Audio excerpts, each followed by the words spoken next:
Greetings, everybody. Chris from Thundercast of Grayskull, and we got a little special for you. It's a little bit of throwback, but it's new to my collection. See, on here, we're not just all about Masters of the Universe or Thundercats, which we got some Thundercats coming to you very soon. But we're also into sword and sorcery as well. I grew up in the 80s, man. What can I say? It's in my blood. So today we are showcasing from the movie Super7's King Conan and his throne. Stay tuned.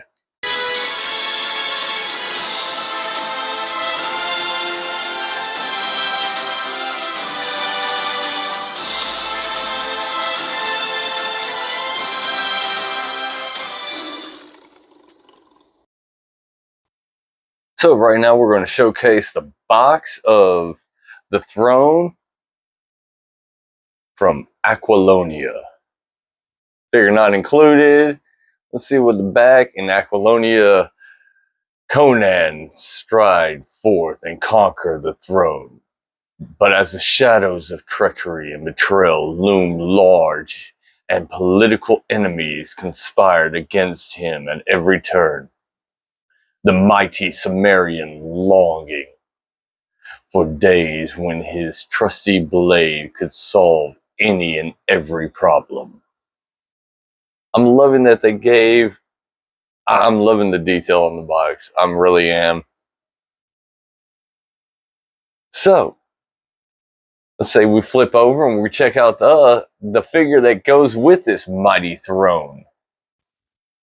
Here we are, still in his box, King Conan, and I'm so glad that they actually, yet again, they threw in the sword, which I'm really happy about. I'm really happy with the fact that Super7 actually did this. It's a long time coming from my collection. I have almost every one of them. Actually, I do have all of them now.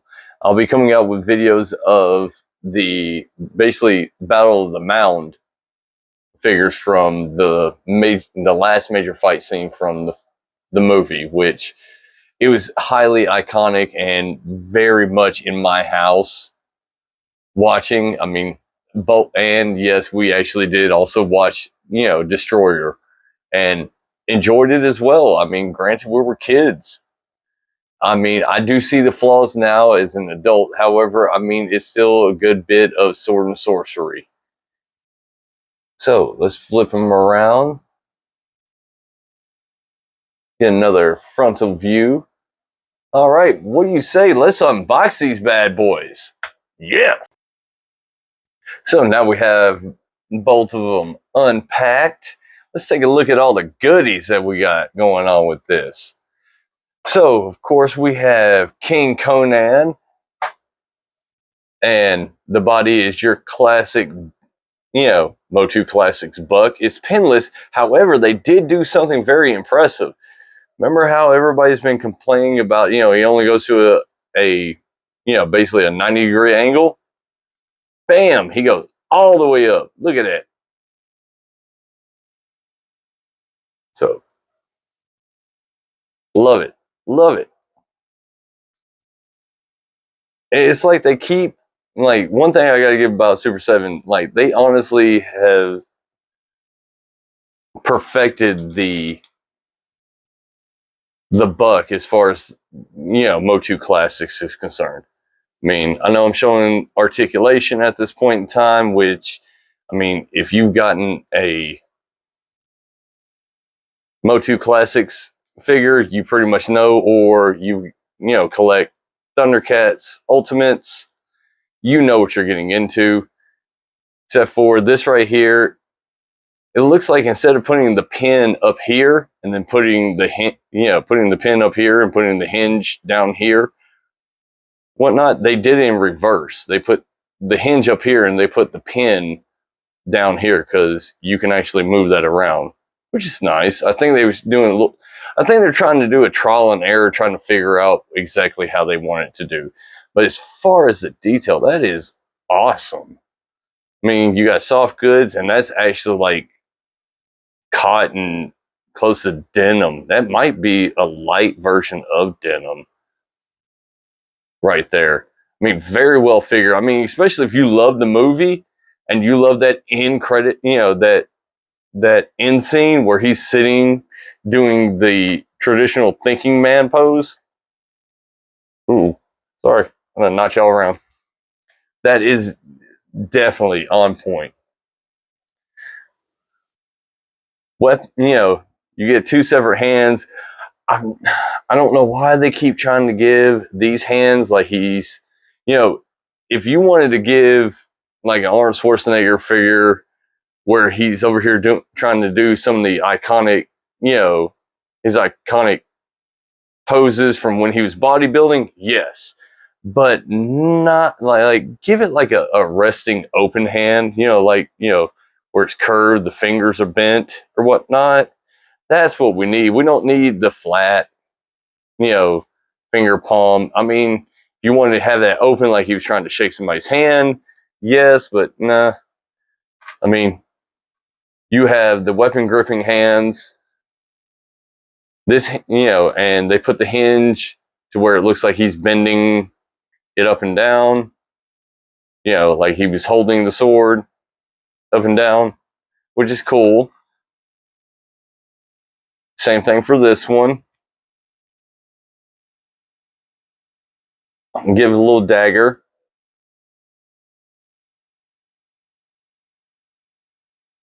And let's see.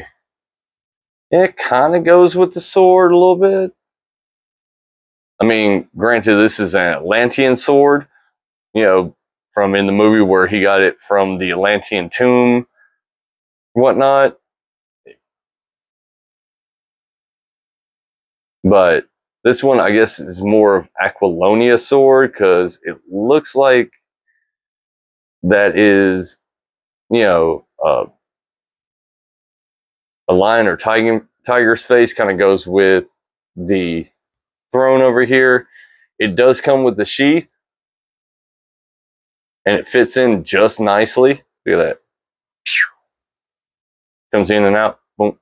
Either way, nice.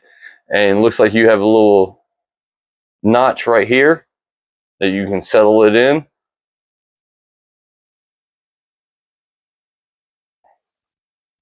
Now, this right here, it looks like a weird combination of like Chinese and Japanese. I mean, if you study martial arts, you know what I'm talking about.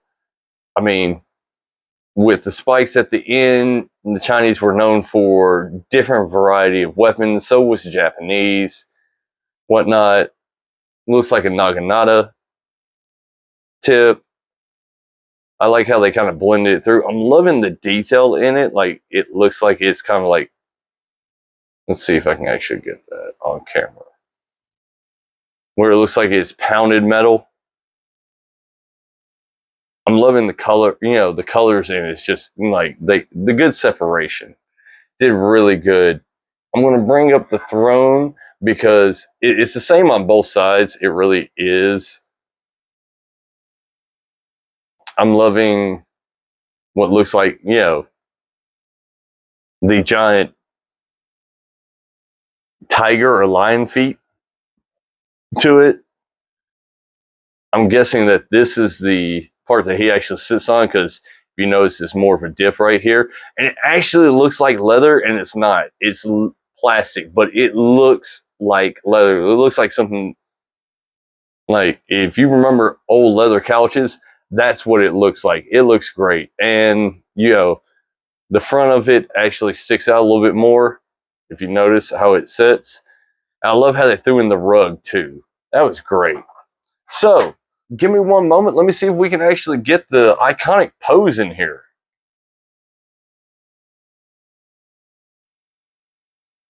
Alrighty, so we got him in his iconic pose from the end of the movie. I think I did pretty well with getting him set up like that. Let's give him a little spin-a-roon.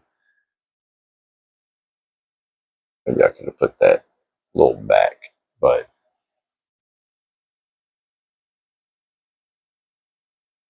Looks too dangum good. Kind of narrow this down a little bit so we can angle that. Bam. Oh my God. Look at that. Look at that. Oh my God. Yes. Toy, but definitely statue-esque. I'm loving it. Oh, I can hear Mako's freaking words in my head, you know, about how he went on to other adventures and they were told later. Oh, I love it. I love it. I'm if you really know, if you know me, you know my love for the Conan movies. I grew up with them. Me and my brothers did. We grew up with them. I mean, mm. And this right here was honestly also Arnold Schwarzenegger's breaking role, and that actually got him really noticed by Hollywood. But look at that. The likeness, they did really well with the face, the articulation. They did really good with the pose.